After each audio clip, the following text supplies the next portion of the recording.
Last week, I went for a ride in a car driven entirely by a computer, not a human.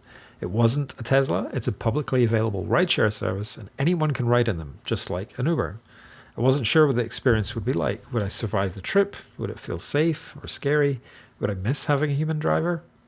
My name's Scott, and normally in this channel I'm talking about smart home tech or DIY, but today I'm riding in a Waymo self-driving taxi.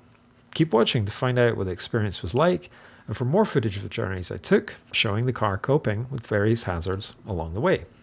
Once you've downloaded the Waymo app, you order a car, just like you would any Uber. When the car arrives, you walk up and press the unlock button in the app. This is to ensure someone else doesn't get in your car. You can sit anywhere, just not in the driver's seat.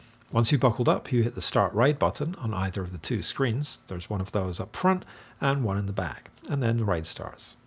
I went with some friends, and some of us were really excited and some were really very nervous.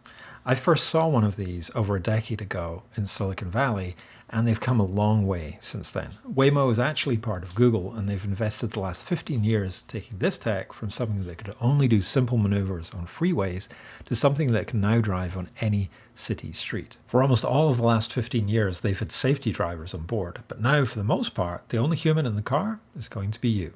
The cars being used by Waymo are the fully electric Jaguar I-Pace, but with a lot of custom technology added. The car is covered in cameras and LiDAR, which is radar that uses laser beams to scan its surroundings. Inside, the displays show you a real-time view of what the car sees. I was impressed when we were at a stoplight and I noticed that it could pick out a box truck and the person unloading it. With complete coverage in all corners of the car, as well as on the roof, it can see more than a human driver with a single point of view. The Waymo cars have 29 cameras, as well as multiple radar and LiDAR sensors to provide 360-degree visibility, even in low light, rain, fog, or snow. In 2020, Waymo announced that they had completed 20 million miles of driving on public roads. And last year, they claimed only 3 crashes with injuries and over 7 million miles driven, nearly twice as safe as a human driver. I absolutely felt safe. The Waymo car is a very good driver. It wasn't too fast, and neither was it too slow. It wasn't aggressive or overly cautious. It was impressive seeing how it handled various situations like pedestrians coming out from nowhere or a car reversing out of a garage, and an Uber that just suddenly stopped to let out a passenger. It handled all of these things just like a good human driver would. So what do you think? Would you try it? Waymo currently operates commercial robotaxi services in Phoenix and San Francisco, with services planned in both Los Angeles and Austin.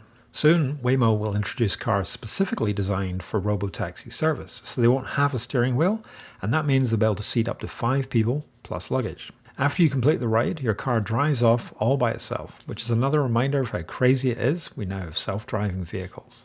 Then, when your phone beeps to ask you to rate your ride, you realize that there's one last difference from a regular rideshare. There's no tip. If you enjoyed this video, please hit the like button. Thanks for watching.